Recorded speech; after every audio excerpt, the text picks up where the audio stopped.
আজ কুয়াশা নামক চাদরটা দেখুন আমাকে ঘিরে ধরেছে। এই ঘিরে ধরাটা একসময় ছিল হচ্ছে আমাদের বা আমার বন্ধুত্বের মতো।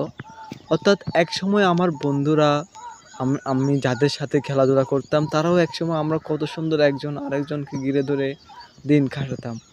দেখুন আজ কুয়াশায় আমায় যেমন ঘিরে ধরছে, একসময় আমার ছোটোবেলা বা আগেকার সময় আমার বন্ধুরা কিন্তু আমাকে সেভাবে সবসময় আশেপাশেই থাকতো।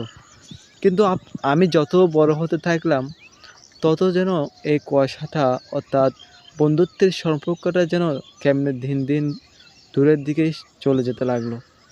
আজকে প্রমাণস্বরূপ আমি বলতেছি, সেটা হচ্ছে আজকে আমি এসে এই পর্যায়ে আমার বন্ধু-বান্ধব মানে এমন কেউ নেই যার সাথে আমার মানে হোয়াটসঅ্যাপে, ফেসবুকে বা কোনোভাবে যোগাযোগ করা যাবে না এরকম কোনো পদ্ধতি নেই।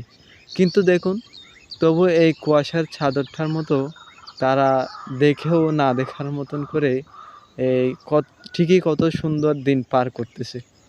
এটা কুয়াশার ঘন কুয়াশার দিকে আজকে মনে হলো এ বিষয়ে একটা কথা বলি। এই কুয়াশা যেমন আমাদেরকে এক প্রকার আমাদের প্রকৃতির জন্য ভালো, বা বছরে একবার এসে যেমন একটা আমেজ তৈরি করে, ঠিক তেমনি এমন এমন একটা সম্পর্ক ছিল যেগুলো বন্ধুত্বের মধ্যে এ ছিল। তার শৈশবকাল বা ছোটোবেলায় আমাদের এরকম প্রতি বছরের কুয়াশার মতো একটা আমেজ তৈরি করার মতো সম্পর্ক ছিল। আজ সময়ের ব্যবধানে দেখুন সেই আমেজটা কোথায় হারিয়ে গেল। মনে বারবার প্রশ্ন জাগে, এত এত সুন্দর সম্পর্ক ছিল বন্ধুদের সাথে, এত কিছু ছিল, কিন্তু এত সময়ের ব্যবধানে অর্থাৎ কিছু সময়ের ব্যবধানে আজ সকল সম্পর্ক কেমনে বিলীন হয়ে গেল।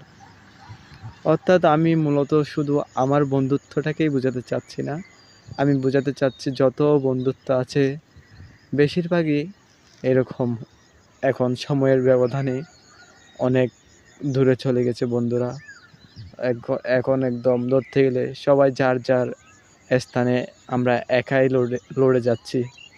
আমরা আমাদের জীবনের লড়াইয়ের মধ্যে আমরা প্রতিনিয়ত একাই লড়ে যাচ্ছি যে যার মতো করে।